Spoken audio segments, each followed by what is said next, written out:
We're speaking with Kathy Swajian. Sorry, I'm not sure I want to use it. Swajian. Are we rolling?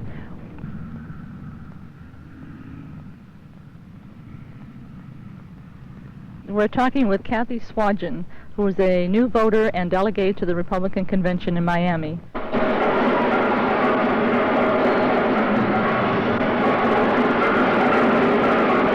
You know, I don't know what I'm getting into, so it's hard to... You're excited, but you don't know what's going to happen, so it's really strange. I didn't really have that much to do with the selection. I got a phone call in February saying to come down for a final interview that was going to be the last step in a process that had been going on for, I guess, the last couple of months. And they told me I had been selected, and, you know, there I was all of a sudden. I went yesterday to the platform hearing, and I think this really helped in my mind the type of subject that will be discussed in Miami. This mine up? No. The National Women's Political Caucus recognizes that women have a clear community of interest and that equality for women can only enrich the lives of all Americans. We call for a separate women's plank in the Republican platform as part of a massive national movement to bring women into the center of this country's social, economic, and political development. On abortion, what kind of laws are you looking? We want repeal laws that are on the books now, so the woman has the right to choose. All the way through, like the full 9 months, is that? Right. No person in the state of California, 18 years of age or older, shall be punished criminally or be denied any right or privilege by reason of such persons planting, cultivating, harvesting, drying, processing, otherwise preparing, transporting, or possessing marijuana for personal use, or by reason of that use. I have one, Doctor. I believe you stated that 60% of those polled indicated that they thought that the use of marijuana led to the use of heroin. That's correct. And it is the individual that we zealously protect, often against government itself. And thus it is, I think, that nearly every Republican platform in recent years, really since the founding of our party, has stressed individual rights, the dignity, freedom, and self-respect of the individual, as opposed to the benefits that a more powerful government might offer its people. What I ask you to consider on your platform is to consider some of these programs that are earmarked for supplementing some type of assistance to Spanish-speaking people throughout the nation. Let me just preface the proposals by telling you the background. There are about 300 sites that are scattered throughout the entire United States today. They range from, lighthouses in Michigan to large air bases like Port Hueneme down here in California. Alcatraz is another example of surplus properties within the system. The federal government owns 44.3% of the state of California. Many people are not aware of this. They own 63.9% of the state of Idaho, and an overwhelming 86.4% of the state of Nevada. From what I understand, there's something special, right, about Indian reservations. The U.S. government cannot go in, right? I mean, that's their own territory. It's like the Vatican, right? It's something separate. There is no liberty. There is no justice.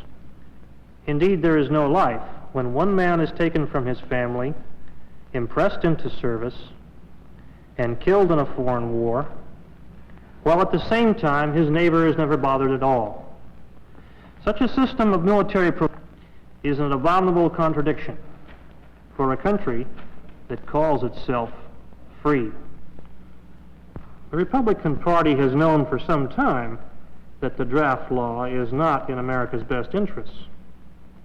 In its platform of 1964, the party pledged to end involuntary inductions as soon as possible by the use of an efficient and voluntary system.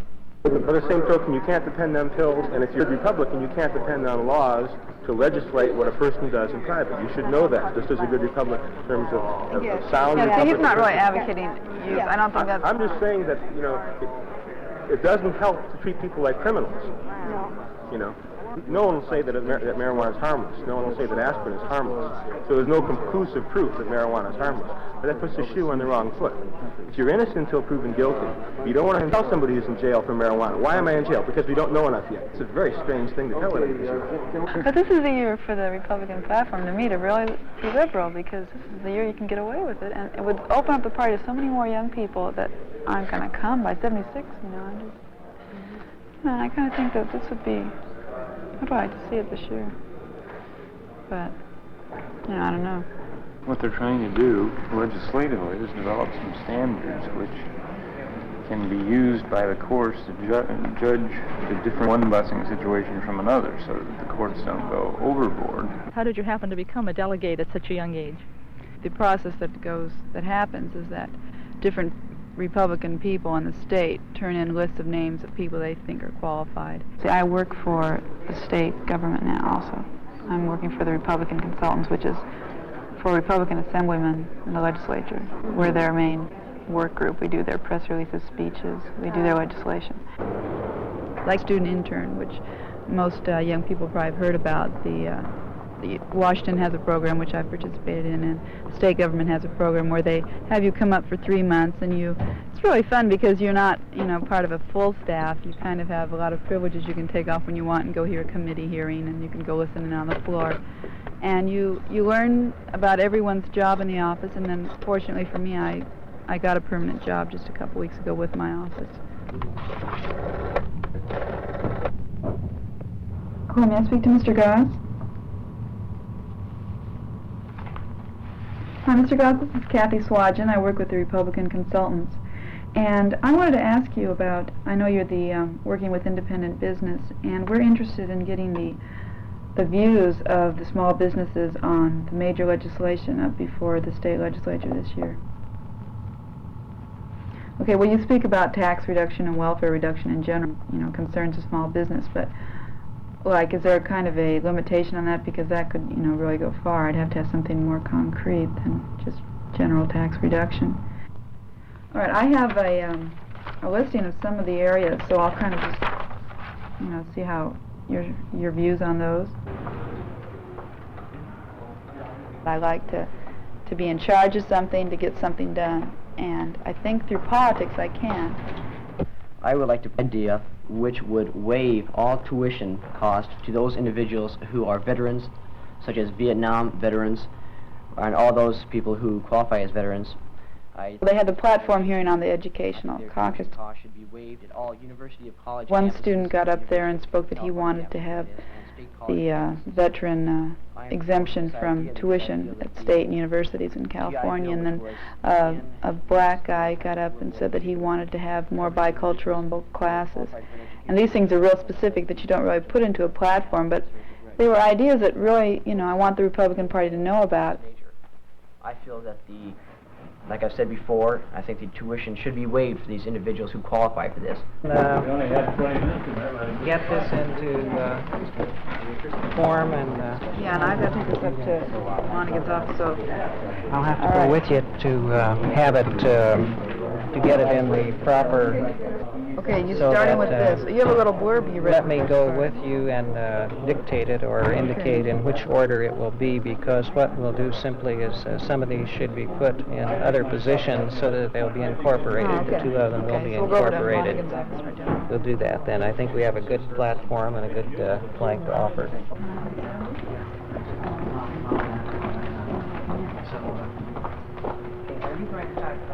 Yeah, I think next one, but I'll start. You want to take the initial statement? I don't include your name again at the end, like respectfully submitted on the final copy, do I? I don't believe so. I don't have, do you have 1970s? They approved it. Oh, so it wouldn't be your name. Well, Kathy, we've taken a lot of time from you because this is your job. I wish you a lot of luck, and maybe we'll see you in Miami. Oh.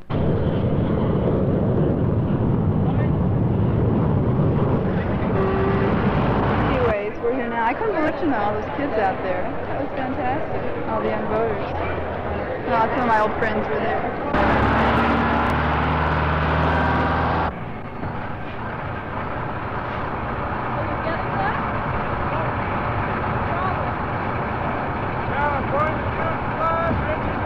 Where are the delegates?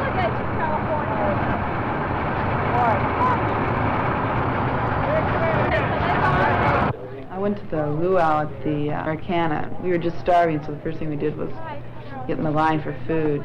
We had really good food. They had all this kind of chicken and shrimp and roast beef. And then every table had these big pies. Julie Nixon and Tricia, and then their husbands, David Eisenhower and Cox, they were all there. They kind of walked in and they were kind of rushed around. So the security was really tight. We met some kids from South Carolina. Had a hassle. The South Carolina girl had met some Wyoming guy, and so they seemed okay. You know, the trip had worked out for them. That's all I remember mostly of that party because I was so hungry. When I walked up, I guess the vice president was speaking right then. I'm making that prediction on the basis that what young people want is going to sweep the young vote, and particularly the young vote in the universities. I don't think they really seriously consider the asset in youth that they call on. That asset is idealism. After we ate, Agnew's speech ended.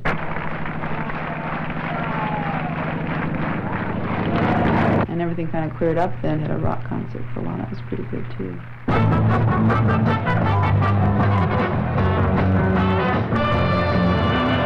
Could you tell us about the caucus you attended earlier this week? Right. The first day that I was here, I went to the National Women's Caucus, and it was Sunday at the Deauville Hotel. And Jill Rucklehaus is the chairman, and they all spoke about the ideas that they tried to put into the platform. In the House of Representatives of 435 members, there are only 12 women. There's never been a woman's plank in the Republican platform before this year. There is no more magnificent role on earth than that of a woman. Afraid sometimes to step forward and read. And it's a culturally conditioned thing, but it's kept us down. I think we've got to overcome our self-esteem problems, have confidence in ourselves, and move ahead. We met a lot of the women candidates throughout the country. They were there, too. From Teddy Roosevelt's old district, Jane Pickens Langley. It doesn't mention the plot enough. Jane Pickens Langley is the woman who cares. Jane Pickens Langley is the woman who dares. So pick good Pickens and vote for Langley is the woman who cares. Pick Jane Pickens Langley.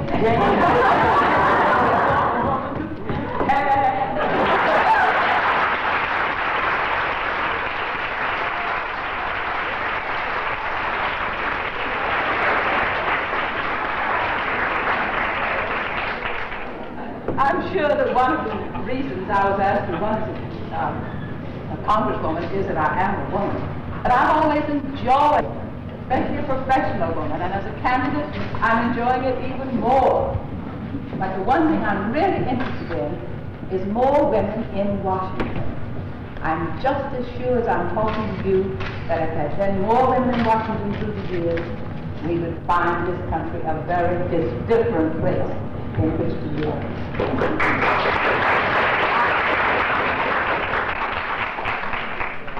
Most of the issues that concern the women of concern all of Americans. Because of the 5-minute limit that they've given me, I'm just going to touch lightly on 3.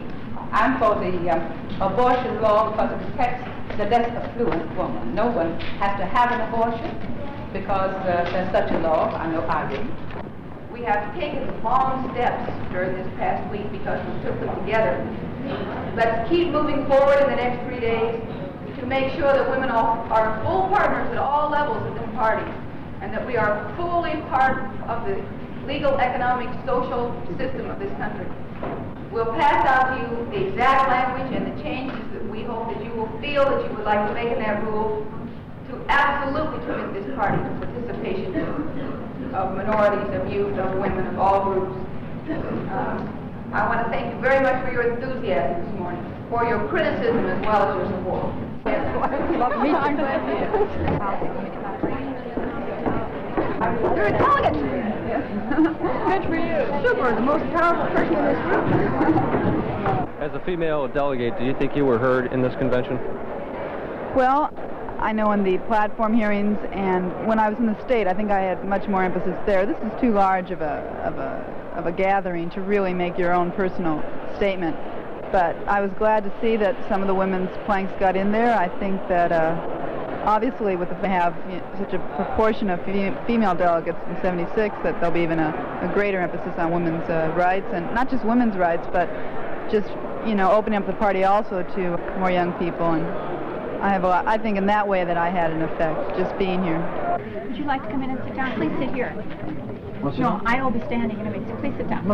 Any persons in the room of African extraction, raise your hand. Okay. Now what I want you all to do. American Indian. Beautiful. American Indian, raise your hand. How many do we have? And there's one over there. Very good. Any persons of Oriental extraction, raise your hand. Any persons of Oriental? Sometimes I felt that when I spoke, they looked at me like, honey, you're so young, and I was offended by it. I realize that it's a big breakthrough for a lot of these people to have so many young people involved in the party, and we're stepping into their territory. But I also realize that this is much to be a delegate because there's a lot of other people that shouldn't have the chance. So if I'm going to say anything, I'm going to say it now, and I'm going to say it. Each morning started out with, my roommate and I were just really exhausted because you were out so late the night before, so start out with a cup of coffee and orange juice in the caucus room. And the chairman of the delegation spoke to us and told us what was going to happen that day. You were given some tickets, pieces of cardboard. I guess you've all got them, so you've seen them, but they're all in envelopes like this. What counts? Those are your tickets for seats on the floor. As I talked about, the delegates must sit in exactly the seats specified. These tickets are most complex. These are the documents that count. You cannot get in the building without them. You cannot get inside the outer perimeter without them. And there's probably a lot of other things you can't do in town without it. Heavens only knows. But don't try. The bus will leave you off at the outer perimeter without tickets. Amongst the other things we need from all of you, I think we've collected them as you come in, and all that is your Social Security numbers. If you lose your ticket, that is a very tough situation, period. You can't get a new one. It takes absolutely an act of God to get a new ticket. The system is well designed. They're designed by members of the National Committee who have played this game themselves. As far as the actual procedures for getting in the gates, I would really urge your careful attention. We have adopted as the National Committee some very complex procedures if we get called on, because we are going to, in fact, renominate the United States here, no matter what happens. The various governmental agencies have made a complete bomb sweep of the building. There will be no packages, purses, large purses, briefcases, or anything else admitted without being examined. Avoid confrontations with the non-delegates. They are non-delegates. They are not hippies, yippies, zippies, or any other deprecating names. They are individuals who are expressing their constitutional right to disagree with our view as to how a country ought to be run. That there is very adequate law enforcement in Dade County to handle the problems. Please do not go out to Flamingo Park to see what you can find. Please do not get into shouting matches. Please treat these individuals courteously and civilly, no matter how impolite they may be and how inhospitable they may be to you. We may not have such problems, but should we, please do not aggravate them. These individuals are non-delegates. Just leave it at that. I have nothing against any person who wants to demonstrate outside, the convention or anywhere. They're doing it not causing any problems in terms of, personal danger. Yeah, I saw the passive demonstrators there that were just, weren't causing any problems. As long as they're not causing violence, there was some problems I understand from other areas of cutting tires or doing things like that. That I'm completely against. This is a Nixon delegation of the primary. Any other individuals are most welcome to file papers. One other candidate did, one other candidate tried and not to. It's an open primary, and anybody who wants to file a slate can do so. The President chose you individuals to run as his delegation. We will have reports by our committee members. The convention has 4 committees. Bob Naylor. In New Mexico, Congressman McCloskey's challenge, the issue basically was initially whether New Mexico law had been violated, refusing to give Congressman McCloskey a true McCloskey supporter as a delegate. We will have a presentation by our representative on the Platform Committee, Congressman Vic Vasey. Let me make a comment or two about the structure of the Platform Committee so that you may understand the context in which we operate. Every state has 2 representatives on the Committee on Resolutions, which is the Platform Committee. Times that were, you know, really boring, just in terms of we had to go over, you know, things that had to go over. I mean, they just weren't that interesting, or some speaker who wasn't a great public speaker. There was a lot of times you're sitting there wondering, you know, how am I going to get out of here? There's other times when you're just saying, you know, wow, I can't believe I'm here. And lastly, there will be a report by the Rules Committee.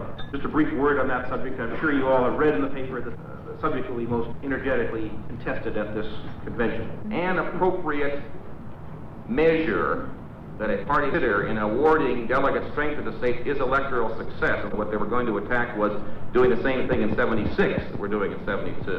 The way I think of it is 2 times EC plus a bonus. You will undoubtedly be lobbied the instant you set foot on the floor. We may want to have an internal debate on the rules, in which case we will do so tomorrow.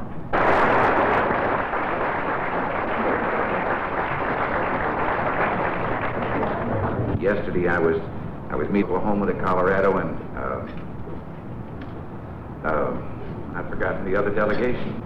Well, this is my first chance here to meet with you, except for yesterday joining you on the floor. And it hasn't been because I've been taking a vacation down here, or cruising, or golfing, or just sitting around. It seems that there have been a number of chores that were a rude surprise to me. I had thought that when the convention was not held in San Diego and I was not the host governor, that this would be it that I could come to, and other than the session, that I would find myself lolling in the sun. The president had other plans. The president had some plans about a number of us as surrogates going to other delegations. What? Washington. The Washington delegation, thank you.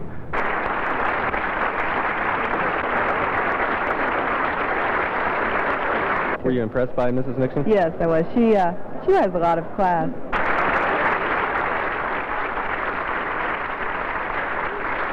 She speaks in front of a crowd, and she doesn't get into a long, lengthy speech. What she says just, you know, really makes sense. And for the First Lady, I think she gives, you know, a tremendous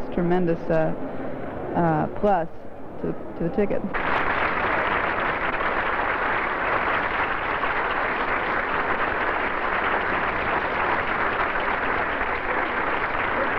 I'm really proud to be here to say hello to you as well as to all Californians. In fact, we're going to be in California later this week for just a few days, and we can hardly wait. I can assure you that. I don't know whether Governor Reagan is around this morning, but didn't he do a marvelous job with the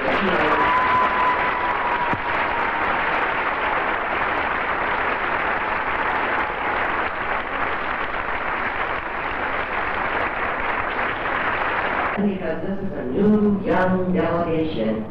I welcome all of you. I understand the youngest one is 21 years old. Is that right?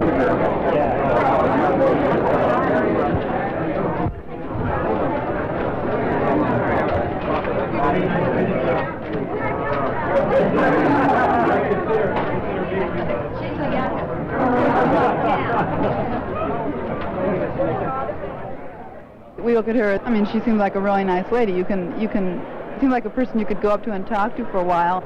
She spoke to me with that whole mob around her. She was just really friendly.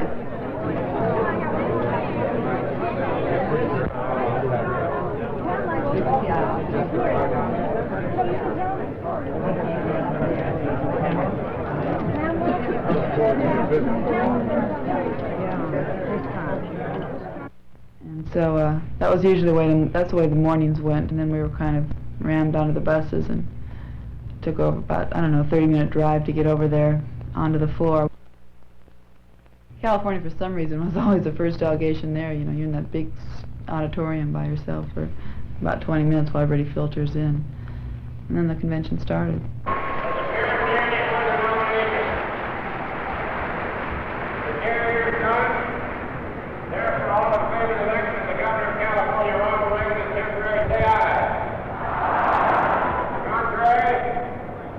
Governor Ronald Reagan was elected as temporary chair of the convention. Freedom, integrity, and dignity are vital concerns of all Americans, whether they are young or old, black or white, man or woman.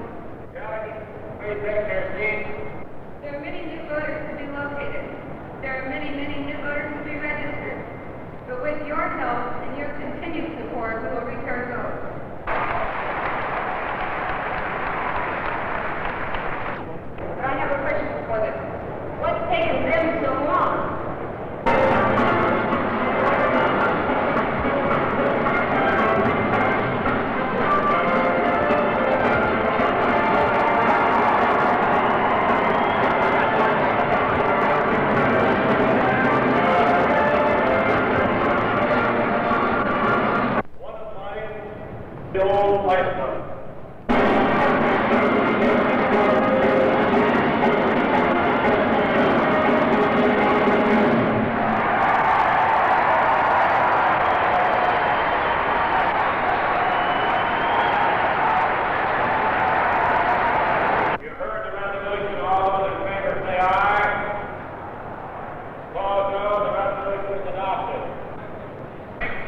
1973 will be the year that the Republican Party is going to take over the United States Senate.